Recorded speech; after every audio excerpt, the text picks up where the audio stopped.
గుంటూరు తూర్పు నియోజకవర్గం 57వ వార్డులో కోటి సంతకాల సేకరణ కార్యక్రమంలో నూరి ఫాతిమా గారి ఆధ్వర్యంలో అలాగే వార్డు ఇన్ఛార్జ్ వేణు గారి ఆధ్వర్యంలో ఈ రోజున పాల్గొనడం జరిగింది.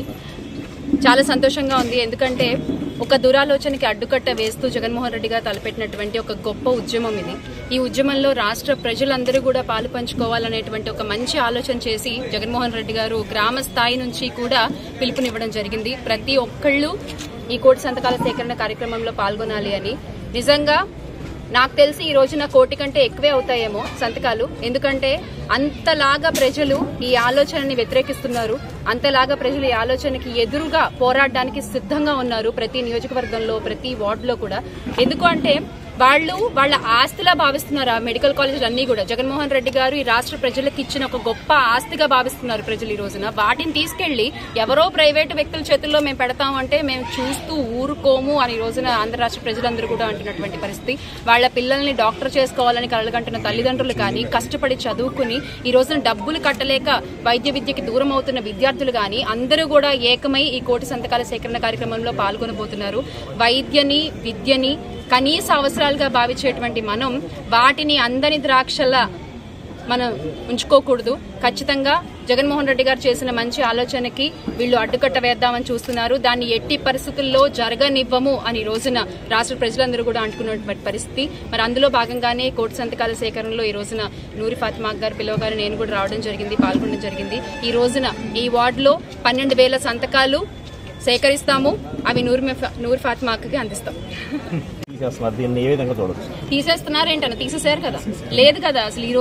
ఈ రోజున ఏ హాస్పిటల్కి వెళ్ళినా కూడా ఆరోగ్యశ్రీ లేదు. మరి ఈ రోజున ఆరోగ్యశ్రీ అనేది ఒక గొప్ప అండగా ఉండేది ఇది వరకు జగన్మోహన్ రెడ్డి గారి ప్రభుత్వంలో. అది ఒక సంజీవన్ నిజంగానే. అంటే ఏ కష్టం వచ్చినా ఆరోగ్యమే పెద్ద కష్టం కదన్నా. ఇప్పుడు ఈ పెద్ద ఖర్చు మనకి అయ్యేది ఏముంటది? మహా అయితే అనుకోకుండా ఆరోగ్యపరంగానే అవుతుంది. మరి అలాంటి ఖర్చు వచ్చినా కూడా పర్వాలేదు అని చెప్పి ప్రశాంతంగా నిద్రపోయేటువంటి పరిస్థితి ఈ రోజున లేదు రాష్ట్రంలో ప్రజలకి. ఎందుకంటే ఏమవుతుందో రేపొద్దున ఏ పెద్ద కష్టం వస్తే మనం డబ్బులు ఎక్కడికి పరిగెత్తాలి, ఎక్కడి నుంచి తీసుకురావాలి? ఆరోగ్యశ్రీ కూడా లేదు.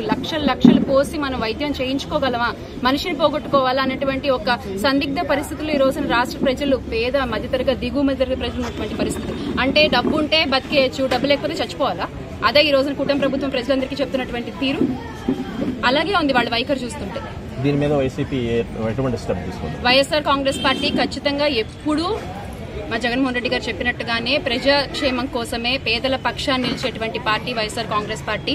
ఖచ్చితంగా ఈ రోజున ఎలా అయితే వైద్య రంగానికి గండి కొడుతూ వీళ్ళు చేసేటువంటి కార్యక్రమాలన్నిటికీ కూడా నాయకులు ఆల్రెడీ ఎక్కడికక్కడ ప్రశ్నిస్తూనే ఉన్నారు, ఎక్కడెక్కడ పోరాడుతూనే ఉన్నారు. మెడికల్ కాలేజీలను కూడా ప్రైవేటు పరం చేయకుండా ఈ రోజున ప్రజల పక్షానే ఉంటూ పోరాడుతున్నటువంటి పార్టీ వైఎస్ఆర్ కాంగ్రెస్ పార్టీ మాత్రమే. ఖచ్చితంగా మరొకసారి గుర్తు చేస్తున్నాము, మీ పార్టీకి మీరు ఎలా పడితే అలా నిర్ణయాలు తీసుకుంటే చూస్తూ ఊరుకోము. ఖచ్చితంగా మిమ్మల్ని ప్రశ్నిస్తాము, ప్రజల పక్షాన మేము పోరాడుతూనే ఉంటాం. మీరు ఈ రాష్ట్రంలో ఏ విధంగా ఈ పాలన ఉంది, ఎంత అరాచకమైన పాలన జరుగుతుందో మీరు అందరూ చూస్తున్నారు. ఈ కూటమి ప్రభుత్వంలో వాళ్ళు చేయలేక చేతకాక జగన్మోహన్ రెడ్డి గారు చేసింది ఆయన చేశారని చెప్పుకుంటారనే ఉద్దేశంతోనే ఈ రోజు ఈ మెడికల్ కాలేజీని ప్రైవేటీకరణ చేయడం నిజంగానే ఈ ఆంధ్ర రాష్ట్రాన్ని ఇంకా ఏదో అభివృద్ధి చేస్తామంటున్నారు. బిల్డింగ్లు కడితేనో లేకపోతేమో మీరు అనుకున్నట్టుగా మోడర్నైజ్ చేస్తేనో అభివృద్ధి చెందదు ఈ రాష్ట్రం. నిజంగానే మీరు అభివృద్ధి చెందాలన్నా, ఈ రాష్ట్రం ఉన్నత స్థానానికి వెళ్లాలన్నా కూడా చదువుకునే వాళ్ళకి ఒక పెద్దపీట వేయాలి. ఆ పెద్దపీట వేసిన నాయకుడు జగన్మోహన్ రెడ్డి గారు. ఎందుకంటే రాజశేఖర్ రెడ్డి గారి ఆశయాల్ని ముందుకు తీసుకెళ్తూ వైద్యానికి, విద్యకి ఆయన ఎంత ప్రాధాన్యత ఇచ్చారో అదేవిధంగా జగన్మోహన్ రెడ్డి గారు ఇంకా 10 రెట్లు ఆలోచించి ఆయన కూడా అంతే ఇంపార్టెన్స్ ఇవ్వడం జరిగింది.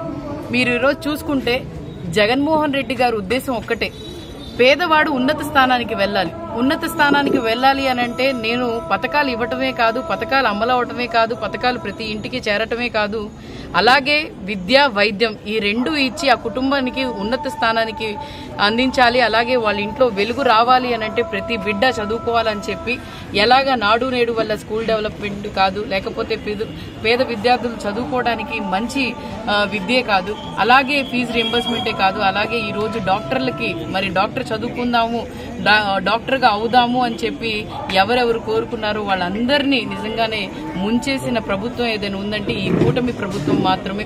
మరి అలాగే దానికోసం జగన్మోహన్ రెడ్డి గారు ఒకటే ఆలోచన చేశారు.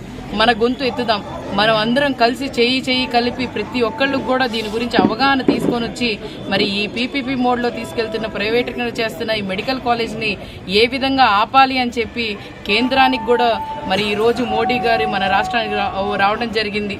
మన ఎమ్మెల్సీ గారు, ఎమ్మెల్యే గారు, అలాగే జెడ్పీ చైర్మన్ గారు ప్రతి ఒక్కళ్ళు కూడా అక్కడికి వెళ్లి ప్రైవేటీకరణ చేయకండి, మా రాష్ట్రానికి అన్యాయం చేయొద్దు, మీరు ఆపండి అని చెప్పి మరి చెప్పడం జరిగింది. అలాగే 1,000,000 సంతకాలు స్వీకరించి మరి ఎందుకంటే ఈ రాష్ట్రంలో ఈ దేశంలో ఎవరు చేయనట్టుగా జగన్మోహన్ రెడ్డి గారు ప్రతి చోట కూడా వెళ్ళండి, ప్రతి ఒక్కళ్ళు కూడా చెప్పి వాళ్ళ సంతకం వాళ్ళ భవిష్యత్తు కోసం అని చెప్పి వాళ్ళ సంతకం చేయించమని చెప్పి జగన్మోహన్ రెడ్డి గారు ఆదేశాలు ఇచ్చారు. దానికోసం ఈ రోజు గుంటూరు తూర్పు నియోజకవర్గంలో 57వ వార్డులో మరి వైఎస్ఆర్సీపీ కుటుంబ సభ్యుల ఆధ్వర్యంలో, ఎందుకంటే ఈ రోజు ఏదో ఒక్కళ్ళు వెళ్తేనో ఒకళ్ళ వల్ల సాధ్యం కాదు, ప్రతి ఒక్కళ్ళు కూడా చేయి కలిపి ఈ ప్రోగ్రామ్ ని మాత్రం విజయవంతం చేస్తున్నాం. ఆ విజయవంతం చేయడానికి వాళ్ళంతటూ వాళ్ళు వచ్చి సంతకాలు పెట్టి మా పిల్లల భవిష్యత్తు వైఎస్ జగన్మోహన్ రెడ్డి గారు వల్లే అని చెప్పి వాళ్ళు కూడా చెప్పడం జరిగింది. కాబట్టి ఈ రోజు మరి పిలవంగానే వచ్చినందుకు శ్యామలక్కకి థ్యాంక్ యూ చెప్తే, ఎందుకంటే ఎంతో మరి రాష్ట్రంలో జగన్మోహన్ రెడ్డి గారి పాలన రావాలి అని అంటే మనం అందరం కలిసి కృషి చేయాలని చెప్పి ఆమె ప్రతి చోట కూడా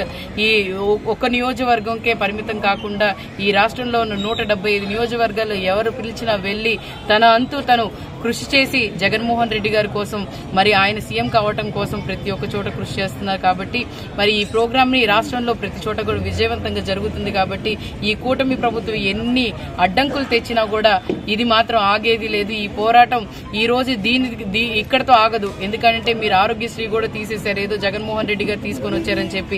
ఆరోగ్యశ్రీ అనేది ప్రజల హక్కు కాబట్టి వాళ్ళకి మళ్లీ అందించే విధంగా మళ్లీ పోరుబాటు పడతాము. అలాగే ఈ స్వీకరణ అనేది ఒకటి చూడండి, ఇది దీపావళి 20వ తారీఖున వస్తుంది.